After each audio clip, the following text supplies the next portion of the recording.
विद्यार्थ्यांना त्यांच्याशी मला इतकी सांगायची होती. वेळ आज सगळ्यांना.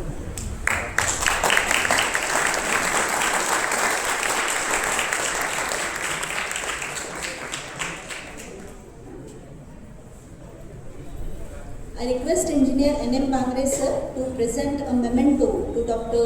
Kadu sir as a token of gratitude.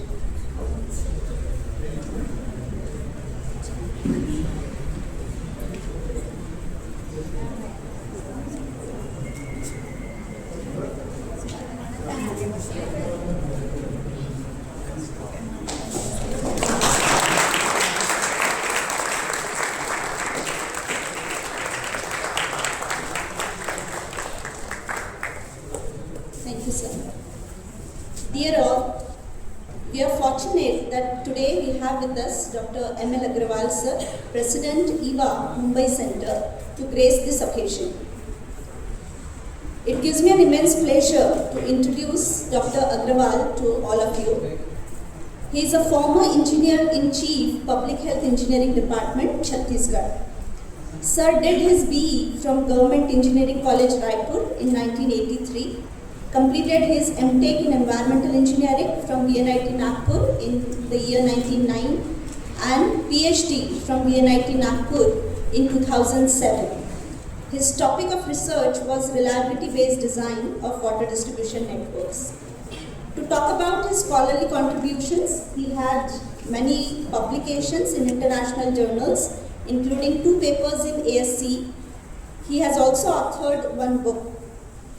He started his professional career as a teacher and served government engineering colleges for around 3 years. He then joined as assistant engineer in Public Health Engineering Department in 1983 and retired as Engineer-in-Chief PhD Chhattisgarh in 2024. Under his leadership during his tenure, a number of successful schemes were executed. To name a few, execution of 14 multi-village schemes in the water quality affected areas covering 297 villages, execution of 70 multi-village schemes costing rupees 4,400 crores under JJM, which are still under progress. He is the creator of single tendering process for all the works under JJM. We are really fortunate, sir, and we are really very happy to have you with us tonight.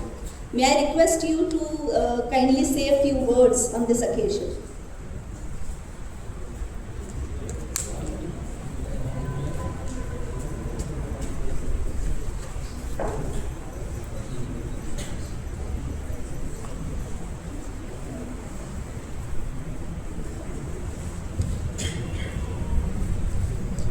आदरणीय देवियों, सज्जनों एवं मित्रों, आप सभी को मेरा सादर प्रणाम नमस्कार। मैं यहाँ पर अपने भोगर में देवियों का जिक्र इसलिए कर रहा हूँ कि आप सभी भली भांति अवगत हैं कि देवियों के पास शस्त्र अस्त्र और शक्तियाँ होती थी, इसलिए उन्हें हम प्रणाम करते सदा से आ रहे हैं। किंतु अब हमारी जो नई देवियाँ हैं, इनके पास सरकार बदलने की और सरकार बनाने का अधिकार आ गया है, इसलिए अब तो इनको सत्ता में बैठे लोगों को भी प्रणाम करना पड़ता है, इसलिए हम तो इन्हें प्रणाम करते ही हैं।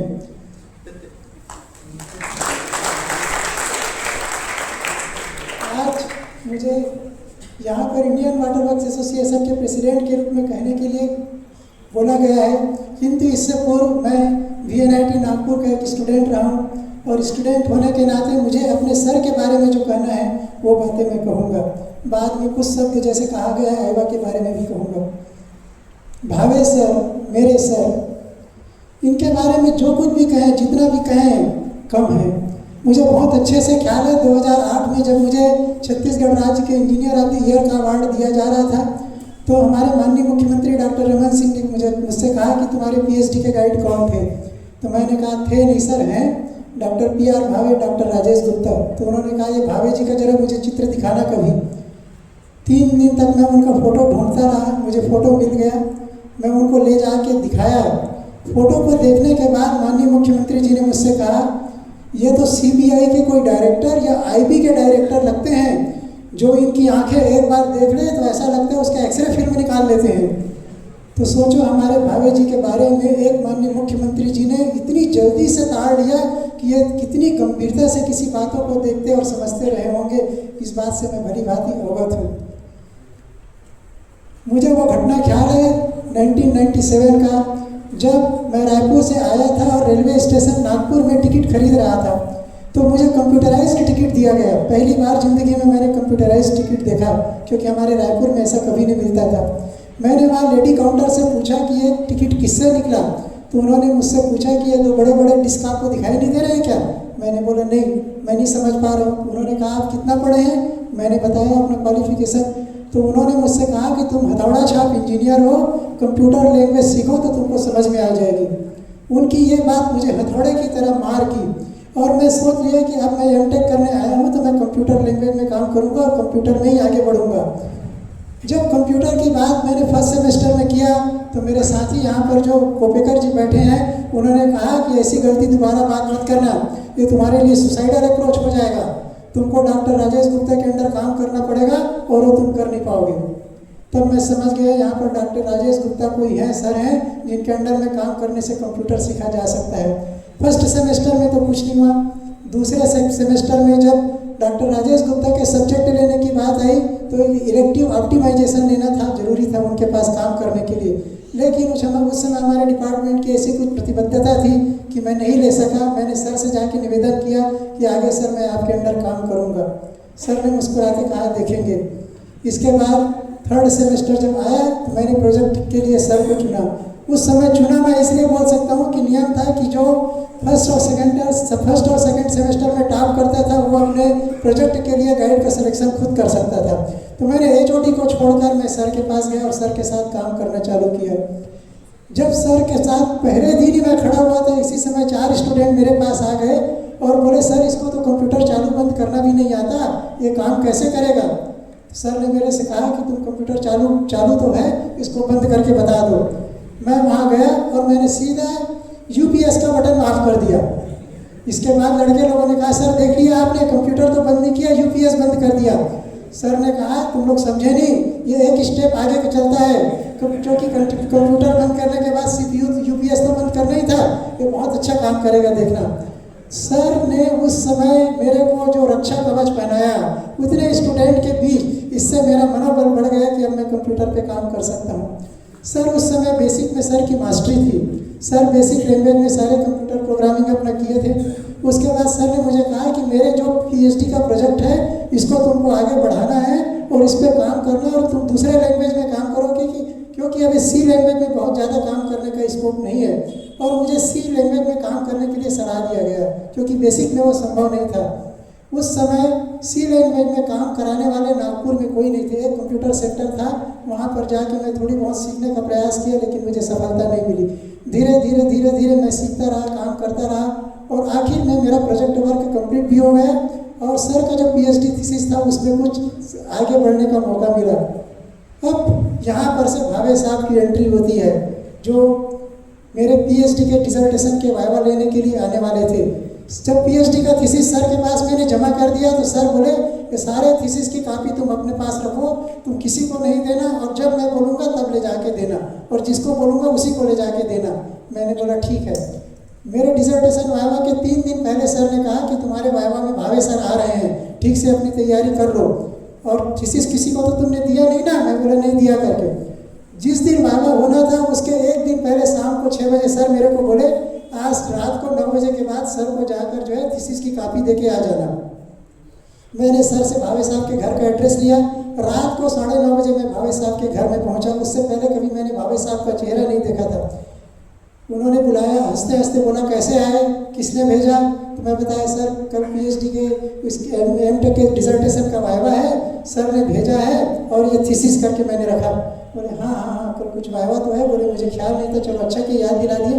फिर बोलो वाइवा किसका है करके, तो मैं बोला मेरा है करके।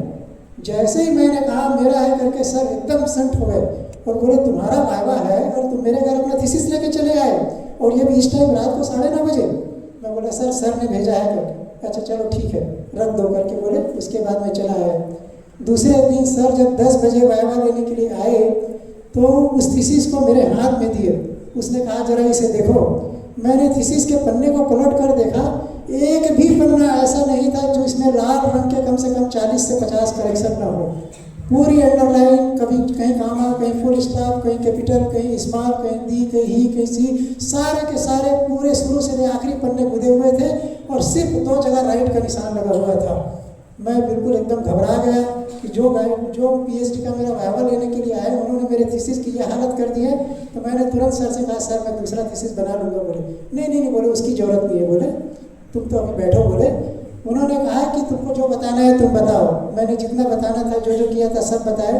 सर ने आखिरी में सिर्फ ये कहा कि ये थीसिस विसिस तो छोड़ दो, बोले जो लिखा है उसको भी छोड़ दे, तुमने काम बहुत अच्छा किया है। बोले तुमने एक पीएचडी के थीसिस में जिसके 2 पेपर्स हुए हैं, एक टेक्निकल नोट बना है, उसमें तुमने 2.4% की सेविंग करके जो नया रिजल्ट लाया है वो बहुत अच्छा है।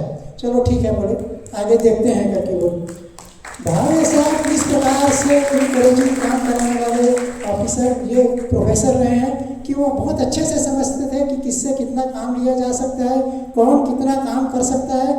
और जब मेरा ये पीएचडी का एमटेक का थीसिस विसिस सब कंप्लीट हो गया, तब मेरे को सर ने मेरे बताया कि भावे साहब ने तुमको अपने अंडर पीएचडी करने के लिए ऑफर दिया है, तुम चाहो तो उनके अंडर काम करो। और ये पहला मौका है जब उन्होंने किसी स्टूडेंट को अपने के लिए अंडर पीएचडी करने के लिए बोला है, नहीं तो उनके अंडर पीएचडी करने वालों की लाइन लगी हुई है। और उनके साथ सबसे बड़ी बात ये बोले कि एक बार यदि वो स्टूडेंट ले लेते हैं तो जब तक उनका वो पीएचडी पूरा नहीं होता तब तक दूसरा स्टूडेंट नहीं लेते हैं। बोले तो तुमको उन्होंने लेके कितना रिस्क लिया है बताओ। बोले तो तुमको उनके साथ काम करना चाहिए। मैं बोला नहीं सर, अब मैं काम नहीं कर पाऊंगा, मैं थक गया हूँ, मैंने बहुत सारी परेशानियाँ बताया। सर बोले नहीं तुमको काम करना चाहिए। फिर फाइनली मैंने अपना रजिस्ट्रेशन कराया, सर के अंडर मैंने पीएचडी करना चालू किया। गुप्ता सर मेरे पीएचडी गाइड थे। शुरू में जब सर के साथ, मैं गुप्ता सर के साथ उनके पास जाता था तो मेरे बोलते थे अभी तुम्हारी फ्रीक्वेंसी हम लोग जो बोल रहे हैं उसको समझने लायक नहीं है। मैं गुप्ता सर के साथ जो भी बात करता हूँ उसको चुपचाप तुम नोट किया करो और धीरे धीरे जब समझते जाओगे बोले तब तुम बीच में बोलना और तब तुमसे पूछेंगे करके। तो इस प्रकार से भावे साहब मेरी फ्रीक्वेंसी कितनी है, गुप्ता साहब की फ्रीक्वेंसी कितनी है, उनकी फ्रीक्वेंसी कितनी है, वो बहुत अच्छे तरीके से समझते थे। और इन सब के बावजूद उन्होंने अपने अंडर मेरे को कंप्यूटराइज्ड सिस्टम से काम कराने के लिए, वो भी reliability based strengthening and expansion of water distribution system के लिए चयन किया। तो मैंने सोचा कि इनका दिमाग पहले से तैयार है कि ये क्या काम कराना चाहते हैं और क्या काम कराना नहीं चाहते हैं, और ये बहुत अच्छे से जानते हैं कि कौन आदमी इनके काम को कर सकता है। इसलिए मेरा इन्होंने चयन किया, तब मुझे मेहनत के साथ काम करना चाहिए। मैं काम कर रहा था। अब मैं 3 ऐसी घटनाएं आप लोगों को बताना चाहूँगा भावे साहब के अंदर काम करने का कि आप लोग दंग रह जाएंगे कि वो आदमी थे या कंप्यूटराइज्ड उनका ब्रेन था या उनका गॉड गिफ्टेड ब्रेन था। मैं अपने जब पीएचडी का प्रोजेक्ट का काम कर रहा था तो उसमें एक नोडल स्टोरेज फैसिलिटी को लेकर जो है रिलायबिलिटी का डिज़ाइन कर रहा था। तो उस समय प्रॉब्लम वही था जो पुराना वाला था, केवल उसको नोडल स्टोरेज बेस्ड प्रॉब्लम से सॉल्व कर रहे थे। तो 10 to the power -18, सोचिए 10 to the power -18 में पाइपलाइन का सिलेक्शन हो रहा था। 12 पाइपलाइन थे और उसमें से जो बेस्ट होता था 10 to the power -18 से -25 के बीच का जा रहा था, उसमें सिलेक्शन हो रहा था।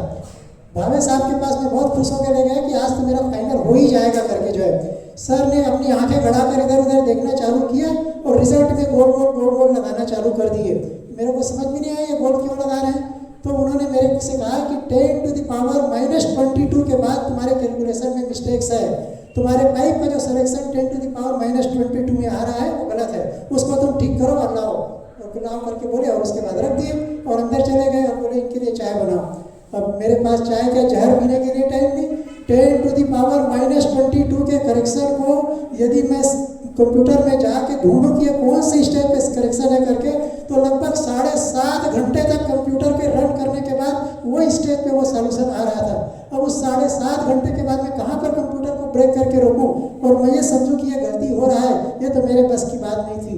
मैंने उनसे कहा सर ये गलती निकालना मेरे बस की बात नहीं है। बोले मैं तुमको आइडिया दे देता हूँ, मैं कंप्यूटर वाला आदमी नहीं हूँ, लेकिन तुम्हारा जो है ना मेमोरी होल्ड नहीं हो पा रहा है, मेमोरी जो है बाहर हो रहा है, तो तुम अपने एरेस बोलते हो ना, एरेस लूप में जैसे 22 का चाहिए तुमने वहाँ 25 डिस्क्राइब कर दिया है, 30 का चाहिए 40 कर दिया, धीरे धीरे सबको कम करो, स्पेस करो और आगे बढ़ो, तुम्हारा रिजल्ट सही आ जाएगा। मैंने वैसे धीरे धीरे किया, बिल्कुल जितना जहाँ बच सकता था स्पेस वहाँ पर लिया, और मैंने जब उसके सॉल्यूशन को निकाला तो मैं दंग रह गया कि जिस 10⁻22 में उन्होंने पाइपलाइन के सिलेक्शन को बताया था, वास्तव में 10⁻22 तो नहीं आया, लेकिन 10⁻19 के बाद से वो गलतियाँ होनी चालू हो गई थी, और -19 के बाद एग्जैक्ट 10⁻22 में जाके वो सारी गलतियाँ मेरी मिली। दोबारा उन्होंने कुछ नहीं कहा मेरे से, बस सिर्फ रिजल्ट को देखते रहे, और उसके बाद उन्होंने कहा ये रिजल्ट तुम्हारा बिल्कुल ठीक है, अब अपने सर के पास जाओ, इसको दिखाओ और ASC के पेपर की तैयारी करो। और मैं ये मानता हूँ कि अभी ASC में पेपर ये जरूर आएगा करके, और वो मेरा पेपर ASC में निश्चित रूप से आया और पब्लिश हुआ। और उस पेपर की सबसे बड़ी खासियत ये थी कि आज तक हम लोग मास कर्व को एस मास कर्व के नाम से जानते थे, यानी मास कर्व हमेशा एस ऐसा करके बनता था, जो हम लोग WRD में काम करते थे या वाटर स्टोरेज के लिए बनाते थे, और वो इन्वर्टेड यस था। इन्वर्टेड यस मतलब उल्टा यस बना जो है, तो उल्टा यस से जो मास कर्व बना वो अपने आप में नई टेक्नोलॉजी थी और नए प्रकार का एक कंप्यूटराइज्ड बेस्ड डिज़ाइन का मेथड था, जिससे जैसे जैसे पाइपलाइन का डायमीटर बढ़ते जाता था वैसे वैसे कास्ट कम होते जाता था। अभी तक आप लोग सब यही जानते थे पाइपलाइन का डायमीटर बढ़ता है तो कास्ट बनता है, वहाँ रिवर्स हो गया, पाइपलाइन का डायमीटर बढ़ता था तो कास्ट कम होता था, क्योंकि उसके एडिशनल कास्ट को मीट आउट करने के लिए स्टोरेज में टंकी से पानी आना चालू हो जाता था, तो इसलिए कास्ट कम होना चालू हो गया था और ये नई टेक्नोलॉजी थी। दूसरी बार जब भावे साहब के साथ जब तकलीफ की बात आई तो वो भी बहुत दर्दनाक बात थी। मैं 1999 से PhD का काम चालू कर दिया था, बीच में 3 साल मंत्री जी का विशेष सहायक था तो काम कम कर पाया, लेकिन PhD की प्रोग्रामिंग का काम अपना चल रहा था। 2005 में मैंने 1 साल की छुट्टी ली अपने PhD के काम को करने के लिए। सर के पास एक बार जब मैं पूरा अपना काम करके ले गया तो सर बोले यार ये तुम्हारा जो सॉल्यूशन आ रहा ना ये अच्छा नहीं है, मैं जैसा चाहता था वैसा नहीं आ रहा है, अब ऐसा करो इसको छोड़ो, अब इस प्रकार से तुमको काम को करना चालू करो। मुझे ऐसा लगा किसी ने बिल्कुल मेरे को आसमान से उठा के ज़मीन में पटक दिया। 6 साल से जिस काम को मैं कर रहा हूँ सर ने अचानक बोल दिया ये तो बेकार है, अब इस तरीके से काम करो। मैं आया सर के पास जाने, गुप्ता सर के पास जाने की हिम्मत नहीं हुई। एक कमरा बजाज नगर में लेके किराए में रहता था, अपनी मोटरसाइकिल में अपना किराए के कमरे का पूरा सामान बांधा और उसके बाद सीधा बिना रुके 7 घंटे मोटरसाइकिल चलाते मैं रायपुर चला गया कि अब तो मैं PhD का काम नहीं करूँगा करके। और वहाँ से मैंने सर को बताया कि सर ऐसी ऐसी घटना हुई और मैं नहीं करूँगा काम करके। सर बोले अरे तू क्या करता है? बोले सर का तेरे ऊपर इतना भरोसा है कि सर को यदि पता चलेगा कि तू काम छोड़ के चला गया तो कुछ भी घटना हो सकती है, चल तू छोड़ तुरंत मेरे पास आ, तुम्हारा जो भी प्रोग्रामिंग जिस स्टेज का तुमने किया वो लेके मेरे पास आओ, हम दोनों मिल के आगे काम करते हैं। मैं फिर आया सर के पास में, बहुत उदास था। सर रात को 11 बजे उनके साथ बैठे, मेरा जो C का प्रोग्राम था उसको बेसिक में कन्वर्ट करना चालू किए और बेसिक में कन्वर्ट करने के बाद जब मेरा C का प्रोग्राम बेसिक में कन्वर्ट हो गया, दोनों का रिजल्ट मैच हो गया, तो सर बोले अब बताओ इसके बाद सर ने तुमको क्या बोला, किस लॉजिक से काम करने के लिए बोला। तो मैंने बताया सर का ये कहना है और ऐसा ऐसा करना है करके। तो सर बोले चलो अब ऐसा मैं अपने बेसिक में कन्वर्ट करके तुमको देता हूँ और तुम इसको अपने C में करके जो प्रोग्राम को रन करो, क्योंकि बेसिक में प्रोग्राम रन नहीं होगा पूरे। और सर ने इस प्रकार से उस दिन रात को मेरे को सुबह 4:30-5 बजे उसका जो है बेसिक में कन्वर्ट करके दिया। दूसरे दिन मैंने C में उसको C लैंग्वेज में कन्वर्ट किया, प्रोग्राम रन किया, प्रोग्राम का रिजल्ट आ गया। फिर उसके बाद मैं सर के पास गया और सर बोले जाके बोला भावे सर को कि सर ये आ गया, ऐसी ऐसी बात है। तो मुस्कुराते हुए बोले मुझे पता था, बोले तुम लौट के आओगे, बोले आखिर तुम जाते तो जाते कहाँ, तुम्हारे पीछे डॉक्टर राजेश गुप्ता था और मुझे बहुत अच्छे से पता है वो तुमको जरूर भेजेंगे। तो मैंने उनको बताया नहीं सर, उन्हीं के साथ बैठ के बनाए और उन्होंने पूरा किया है करके। फिर उन्होंने कहा कि अच्छा बताओ रिजल्ट कितना आया है करके। मैं बोला सर अभी एक्यूरेट नहीं है, फिर भी रिजल्ट जो आया सर उसमें 17% की सेविंग आ रही है करके। तो बोले देखो मैंने कहा था ना, बोले हम लोग गलत डायरेक्शन में जा रहे हैं, इस डायरेक्शन में जाएंगे तो रिजल्ट जरूर अच्छा आएगा। तो देखो उनकी एक सोच थी जिसको मैं 6 साल उनके साथ काम करने के बाद भी नहीं समझ पाया कि उन्होंने मुझे ऐसा बोला है तो क्या सोच समझ के बोला है, और ये जो बोला है उसके लिए मुझे कोई सालों या महीनों मेहनत करने की जरूरत नहीं है, केवल उस चंद घंटे मेहनत करने की जरूरत थी। और उस चंद घंटे की मेहनत को भी करने के लिए मेरा दिमाग तैयार नहीं था, क्योंकि मैं इस एक्सट्रीम लेवल में चला गया था कि मुझे लग रहा था अब मेरा तो PhD हो गया और मुझे करना ही नहीं, मेरा तो PhD हो गया और मुझे करना ही नहीं। और पता चला कि मेरा तो PhD अब स्टार्ट हो रहा है, तो वो मुझे बर्दाश्त नहीं हो पाई थी, जो मेरी बहुत बड़ी भूल थी। मुझे एक घटना बहुत अच्छे से ख्याल है भावे साहब के बारे में कि मैं उस समय अंबिकापुर में सरगुजा जिले में अंबिकापुर है क्षेत्र है, वहाँ का सुपरिटेंडिंग इंजीनियर था। मैं ट्रेन से जा रहा था। मैं ट्रेन से हमेशा अंबिकापुर से चोरी छिपे आता था, बगैर कोई सामान लिए आता था, खाली हाथ आता था, खाली हाथ जाता था, क्योंकि मुझे घर के काम से बार बार आना पड़ता था। मैं ट्रेन में बैठा था कि सर का मेरे पास फ़ोन आया कि सर नहीं रहा करके। सर जब सर बोलते थे उसका मतलब सिर्फ भावे सर को बोलते थे और किसी को नहीं। उस समय ट्रेन तिल्दा और भाटापारा के बीच में पहुंची थी। पता नहीं मेरे दिमाग को क्या हो गया, कुछ काम नहीं किया, मैंने ट्रेन की जंजीर खींची और उड़ गया और ट्रेन के उल्टे दिशा में भागना चालू कर दिया। टीटी ने सोचा कि ये कोई जो है कुछ न कुछ गड़बड़ किया है, जो ट्रेन की जंजीर खींच कर रोका और ये भाग रहा है। टीटी मेरे पीछे भागा और उन्होंने मेरे को पकड़ लिया और बोले तुम क्यों भाग रहे हो? तो मैंने बताया सर ऐसी ऐसी बात हो गई, मैं सुपरिटेंडिंग इंजीनियर हूँ फलाना जगह और मेरे गाइड का डेथ हो गया नागपुर में और उनके पास तुरंत से तुरंत मैं पहुँचना चाहता हूँ, इसलिए ट्रेन रोक के भाग रहा हूँ। तो उन्होंने मेरे से कहा कि पगड़े पीछे ट्रेन आ रही है, क्या उसकी स्पीड से तू ज़्यादा भागेगा क्या? बोले जो अगले स्टेशन में जाके रायपुर में ट्रेन को पकड़ लेगा, चल इस ट्रेन से भाटापारा में उतरना और वहाँ से दूसरी ट्रेन में बैठ के पहुँचना। मतलब सर के साथ ये जो घटना हुई उसको सुनने के बाद मैं किंग कर्तव्य विमूढ़ हो गया, कुछ सुनने समझने की क्षमता नहीं थी। मैं भाटापारा में दूसरा ट्रेन खड़ा हुआ था, उससे बैठ गया, नागपुर आया, WT आ गया। यहाँ पर भी टीटी ने मुझे बहुत परेशान किया, लेकिन बड़े दुख की बात कि जब मैं पहुँचा उस समय तक सर की अंत्येष्टि हो चुकी थी।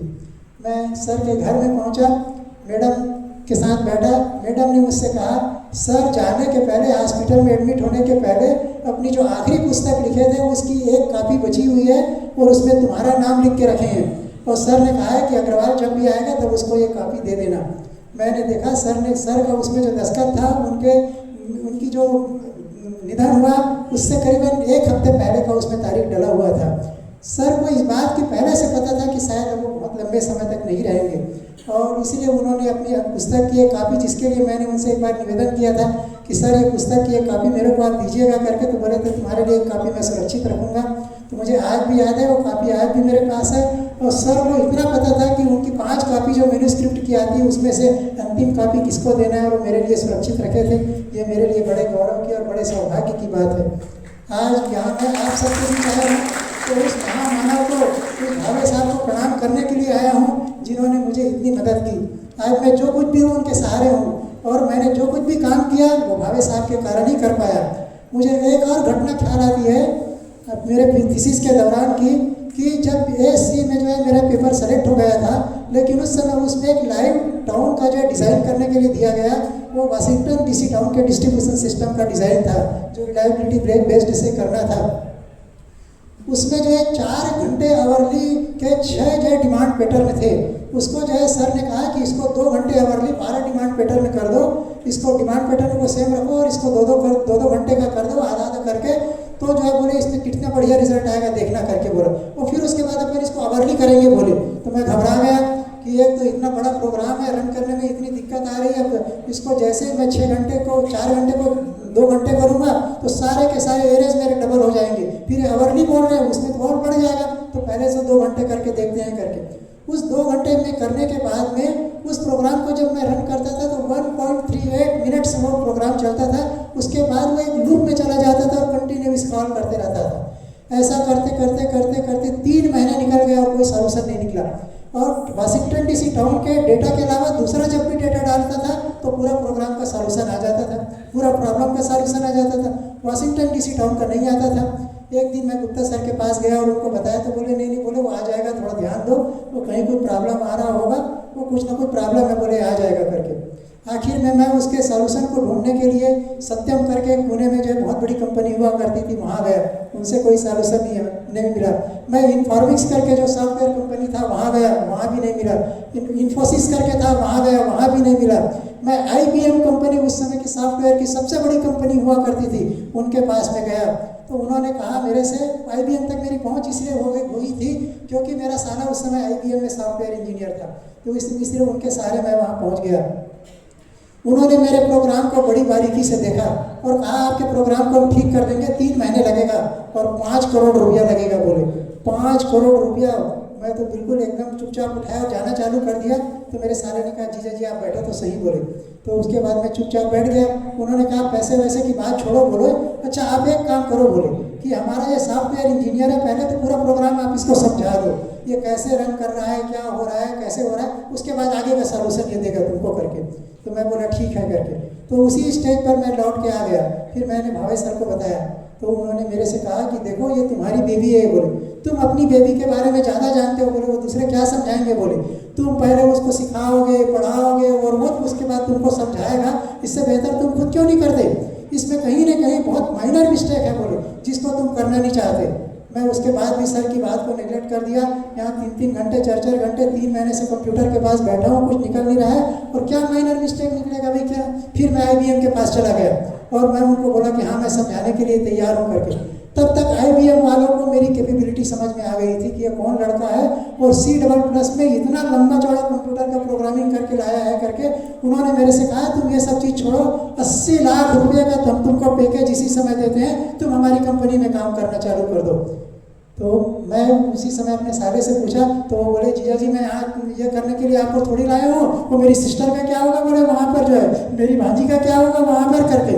तो जीजा जी आप तो चलो यहाँ से करके।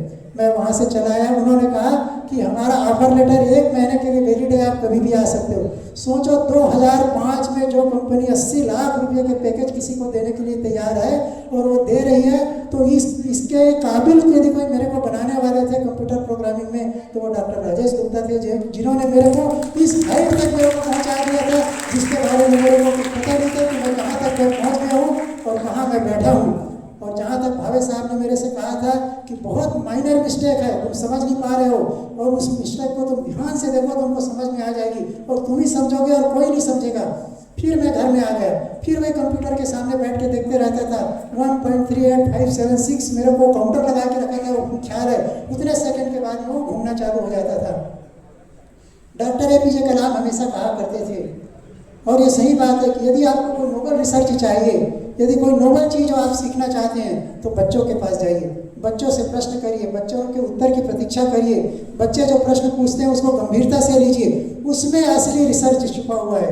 वो जो बोल रहे हैं वो उनकी ब्रेन बोल रही है, वो कोई लिखा पढ़ी करके नहीं बोल रहे हैं। और वो जो बोल रहे हैं उससे आपकी नई टेक्नोलॉजी डेवलप होगी, इनोवेशंस डेवलप होंगे और वो जो आज तक किसी के पास भी नहीं है। इसलिए मैं बताना चाहूँगा डॉक्टर APJ कलाम जब प्रेसिडेंट ऑफ इंडिया थे और हमारे बस्तर जब छत्तीसगढ़ में आए थे तो बस्तर जिले में गए थे और बस्तर जिले के एक गांव का उन्होंने सिलेक्शन किया था और उस गांव के पूरे लड़कों को बिठा के उन्होंने 1 घंटा उसके साथ संवाद किया था। और जब वहाँ से उन्होंने निकले थे तो बोले थे आज मैंने बहुत नई नई चीज़ें यहाँ से सीख कर जा रहा हूँ और मुझे अब इस बात की बड़ी खुशी रहेगी कि ट्राइबल बच्चों के बीच बैठ कर मुझे बहुत कुछ सीखने को मिला। तो ये हमारे प्रेसिडेंट ऑफ इंडिया का उद्बोधन रहता था बच्चों से सीखने के बाद और बच्चों से आने के बाद। तो बहरहाल मैं अपनी बात बता रहा था। एक दिन मैं कंप्यूटर के सामने बस बैठ के वो पागलों की तरह उसकी स्क्रीन को देख रहा था, कुछ नज़र नहीं आ रहा था। इसी समय मेरा छोटा लड़का जो था उस समय 6 साल के आसपास का था, वो खेल कर मेरे पास आया। उसने मेरे से 1/0 और 0/1 का मेरे से डेफिनेशन पूछा। मैं बोला क्यों? तो बोले आज टीचर ने बोले ये लिखा है बोले और इसके बारे में क्या है अपने घर में पूछ के आना और बताना करके। तो जब 1/0 और 0/1 का मैंने उसको डिफिनेशन बताया, 0/1 को तो बता दिया, कुछ नहीं उसकी समझ में आ गया। 1/0 का जैसे मैं बताना चालू किया तो उन्होंने कहा कि आपका ये जो घूम रहा है गोल गोल, इसको प्रिंट करने के लिए कितना पेपर लगेगा? तो मैंने कहा कि बहुत पेपर लगेगा, बहुत पेपर लगेगा। तो बोले कितना कम? ये टेबल के ऊपर मेरे पेपर का जो रोल रखा हुआ था उसको बोले खत्म हो जाएगा। मैं बोला खत्म हो जाएगा। फिर बोले सब पेपर खत्म हो जाएगा, खत्म हो जाएगा। उसमें इतने बड़े बड़े रोल आते थे, वो स्क्रॉल वाले जो सीट लगा करते थे। उस समय प्रिंटर भी डिजिटल प्रिंटर टाइप से रहता, डार्क मैट्रिक्स प्रिंटर आता था। फिर उसने दौड़ते हुए गया और बोले पापा इसका मतलब ये हुआ कि ये आकाश तक जाएगा तब भी प्रिंटिंग खत्म नहीं होगा? मैं बोले नहीं होगा प्रिंटिंग। तो बोले समझ गया करके बोले और भाग गया। समझ गया और भाग गया हो। मैं बोला आखिर क्या चीज़ समझ गया? मैं उसके पीछे भागा लेकिन पकड़ नहीं पाया, क्योंकि अब आज जो एम्स है उसके आगे जो ग्राउंड होता था वहाँ पर लोग खेलने के लिए जाते थे। शाम को 7 बजे लौट के आया। मैं बोला क्या समझ में आ गया? तो बोले पापा वही 1/0 है, वही समझ गया मैं। जैसे ही उसने कहा कि 1/0, मेरा दिमाग क्लिक किया कि ये मेरा जो है यहाँ पर जो है प्रोग्राम है ये लूप जो है इनफाइनाइट में चला गया। और लूप इनफाइनाइट में चला गया इसके लिए स्क्रॉल कर रहा है, नहीं तो प्रिंटिंग तो टप टप टप टप करके ऐसे आती रहती थी। इनफाइनाइट में चला गया। मैं तुरंत जो है, मैं थोड़ा आस्तिक प्रवृत्ति का आदमी ज़्यादा हूँ, इसलिए मैं तो तुरंत गया, 2 नारियल खरीद के लाया, हनुमान जी के मंदिर में जाके चढ़ाया, नहाया धोया, और उसके बाद कंप्यूटर के डेटा शीट को बहुत बारीकी से देखना चालू किया कि कहाँ पर गलत है। मुझे 2 डिमांड पैटर्न जो 4-4 घंटे का था वहाँ पर 0-0 डिमांड दिखाई दिया, और सर के निर्देश थे कि इस डिमांड को अपने को नहीं लेना है, इसके आगे का डिमांड और पीछे के डिमांड को लेके एवरेज करके अपन जो है सॉल्यूशन निकालेंगे, क्योंकि शुरू में डिमांड कम होता है और आखिर में डिमांड चेंज होता है, इसलिए एवरेज डिमांड निकालेंगे तो रिजल्ट हमारा ज़्यादा रियलिस्टिक होगा। अब जब 6-6 घंटे का डिमांड पैटर्न था, उसमें रिजल्ट तो ठीक है, 4-4 घंटे में तो रिजल्ट ठीक आता था, लेकिन 2-2 घंटे में नहीं आता था। तो मैं समझ गया कि अब ये 2-2 घंटे का जीरो जो है बढ़ गया, तो जीरो बढ़ गया तो शुरू का जीरो था, तो 3 जीरो हो गया। 3 जीरो हो गया तो शुरू के जीरो को तो पहले का न्यूमेरिकल वैल्यू मिल जाता था, डिवाइडेड बाय 2 होता था तो वहाँ पर कुछ वैल्यू मिलता था। बीच के जब दोनों जीरो आते थे, 0 + 0 डिवाइडेड बाई 2, तो यहाँ पर जो है गड़बड़ होता था। तो क्योंकि ये जो जीरो यहाँ पर जो डिस्चार्ज आता था, ये जीरो डिस्चार्ज के इक्वेशन में जाके वहाँ पर जब डिनोमिनेटर में बैठता था तो वहाँ पर इनफाइनाइट का सॉल्व वैल्यू देता था। तो मैंने तुरंत सबसे पहले जहाँ जहाँ जीरो था मेरे डेटा शीट में, उसमें मैंने कोई डमी वैल्यू डाल दिया, और इतना घबराते घबराते मैंने कंप्यूटर को चालू किया कि मुझे आज भी अपनी उस घबराहट की, उसके हृदय के धड़कन की आवाज़ सुनाई देती थी, भगवान इसके बाद क्या होगा यदि सॉल्यूशन नहीं आएगा। फिर उसके बाद जैसे 1.3 सेकेंड क्रॉस किया, मैंने देखा कि कंप्यूटर तो आगे चलना चालू हो गया। आधा घंटा, 1 घंटा, 2 घंटा, 3 घंटा, रात को 2:30 बज गया, कंप्यूटर चलते रहा, सुबह तक कंप्यूटर चलते रहा, और लगभग 24.5 घंटे के बाद में उसने फाइनल रिजल्ट दे दिया वाशिंगटन डीसी टाउन के डिज़ाइन का। तो मेरा यह कहना है कि कभी किसी बच्चे को इग्नोर नहीं करना चाहिए। यदि उस दिन वो मेरा लड़का इस प्रकार से 1/0 और 0/1 का मुझसे डेफिनेशन नहीं पूछता, वो भाग गया, समझ गया करके बोलता, और मैं उसको समझता नहीं ध्यान से, तो शायद ज़िंदगी में कभी वाशिंगटन डीसी टाउन का मैं डिज़ाइन नहीं कर पाता, क्योंकि उसके अलावा कोई चारा ही नहीं था।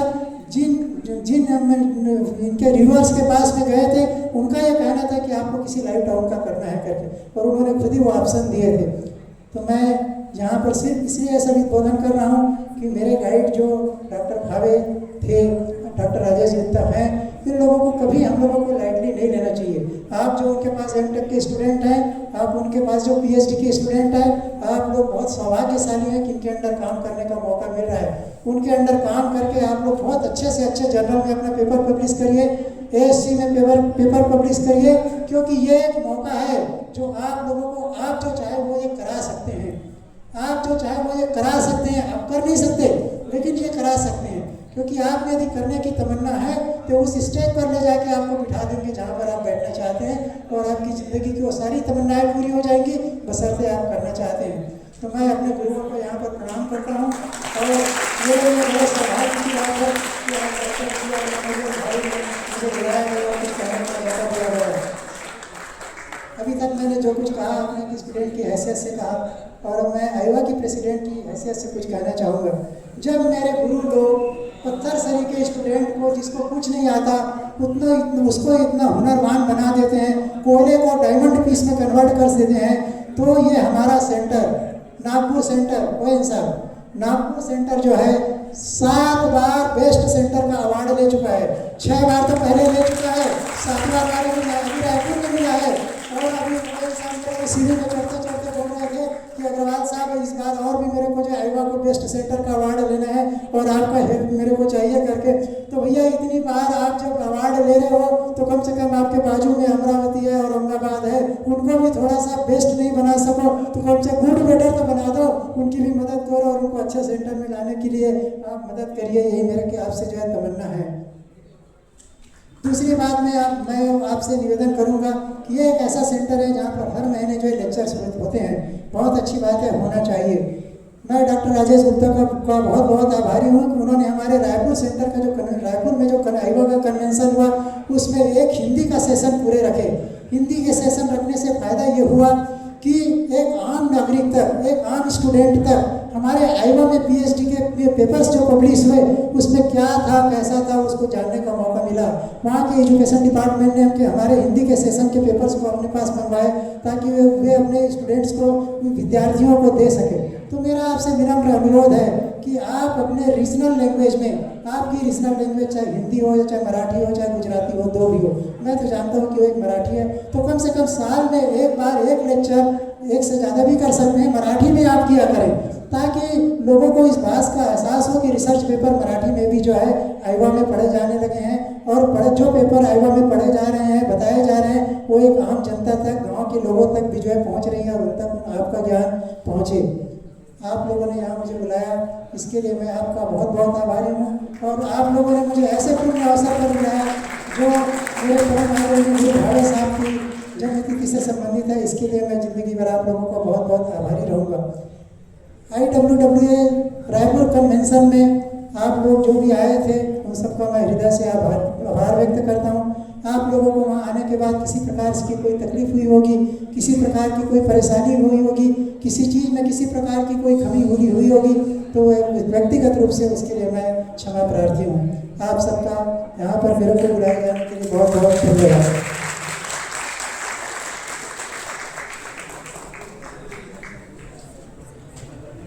बहुत धन्यवाद सर आपके अनुभव के लिए।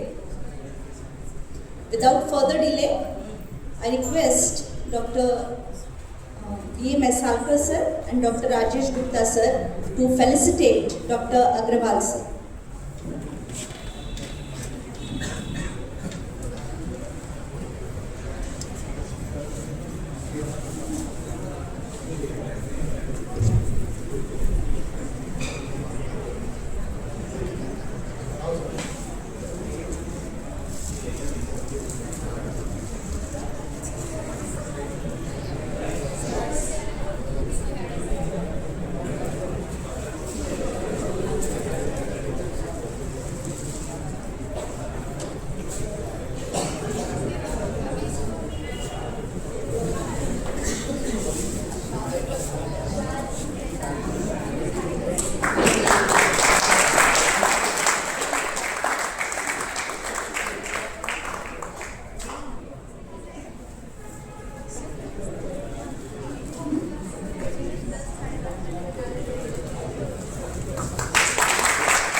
Thank you, sir.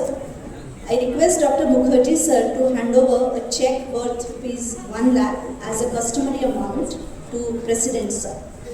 The amount includes a part of the registration fees received from International Conference on Water and Sustainable Development, which was held in 2024 November, jointly organized by the Indian Active Center in association with VNIT and India.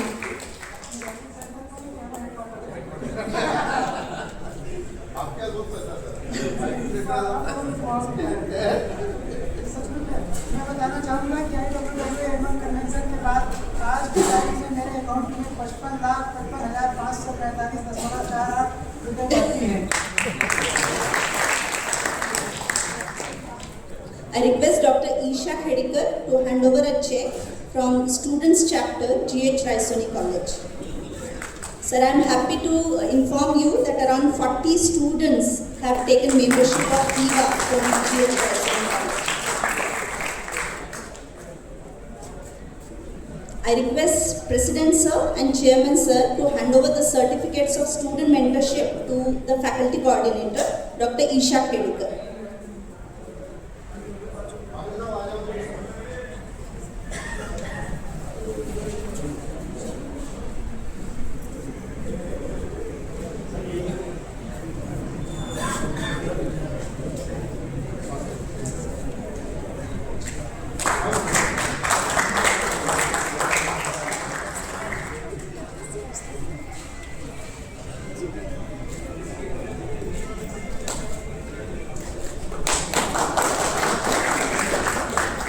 Thank you, sir.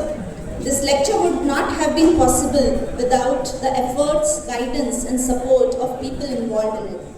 I request Dr. Isha to propose formal vote of thanks for thanking everyone who was engaged in successful organization of this event. Thank you, madam. It's my proud privilege to propose the vote of thanks on the occasion of late P.R. Bhave Memorial Lecture. At the outset, on the behalf of EVA and my personal behalf, I, Dr. Isha Khedekar, Secretary, would like to express my sincere gratitude towards today's eminent speaker, Dr. M.S. Kadu sir, for accepting our invitation and gracing the occasion despite of his busy schedule. He discussed in detail about the topic, localization of Sustainable Development Goal. He beautifully explained the journey of Sustainable Development Goals, mission challenges of Vikasit Bharat 2047, Niti Aayog role, government initiatives, state-wise statistics, special emphasis on Sustainable Development Goal 6, clean water and sanitation. He focused on needs of local initiative to cater the regional specific water challenges and ensure effective implementation. Thank you, sir, for such a thought-provoking lecture and sharing your valuable insights. Thank you, sir. I extend my heartfelt gratitude to Dr. M.L. Agrawal, sir, President of EVA, Mumbai, for gracing his occasion with his presence and sharing his beautiful journey with Dr. P.R. Bhave, sir. We are acknowledging his commitment for traveling all the way from Raipur to be with us today. It's truly honor to have you, sir, in EVA Nagpur Center. Thank you, sir. My sincere thanks to our respected Chairman, Dr. O.N. Mukherjee, Engineer and Bhangre, past President of EVA Nagpur Center, Dr. Rajesh Gupta, sir, past President, EVA Mumbai, Dr. B.M.S. Alkar, sir, past Chairman of Nagpur Center, for their gracious presence and also inspiring us to host this program. My sincere thanks to Dr. Shilpa Dukre Madam for excellent coordination in organizing this memorable lecture so efficiently and reading the bio sketch of Dr. P.R. Bhave, sir. I am thankful to be Vice Chairman Dr. Sanjay Roy, sir, all executive body members for their auspicious presence. My special thanks to Engineer Suhas Bhave, sir, son of late P.R. Bhave, sir, for gracing the occasion despite of his busy schedule. I extend my thanks to Professor Lakshmi for reading the bio sketch of Dr. M.S. Kadu, sir. I would like to thank supporting staff and praise media for the coverage of the event. Last but not the least, I would like to extend my heartfelt thanks to all EVA members, student members who have joined us from various student chapters across the different colleges. Your presence make this event a success. Thank you, one and all. All are requested to join for the dinner. Thank you.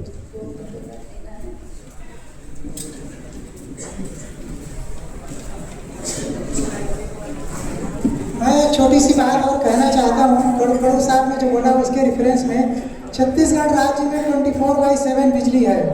हम लोग वहाँ पर 24/7 बिजली होने के कारण रो रहे हैं, क्योंकि जब गांव में किसानों के खेत में 24/7 का पानी का पंप फ्री बिजली का लगातार चलते रहता है, तो जल जीवन मिशन के गांव के 7,000 पंप बंद हो जाते हैं, जिससे उन गांव में पानी की समस्या है। आपके यहाँ 4 घंटे बिजली और आप लोग रो रहे हैं, तो भैया रोना तो सरकार के हर स्कीम में पड़ेगा। 24/7 बिजली दे तब भी और 4 घंटे बिजली दे तब भी। धन्यवाद।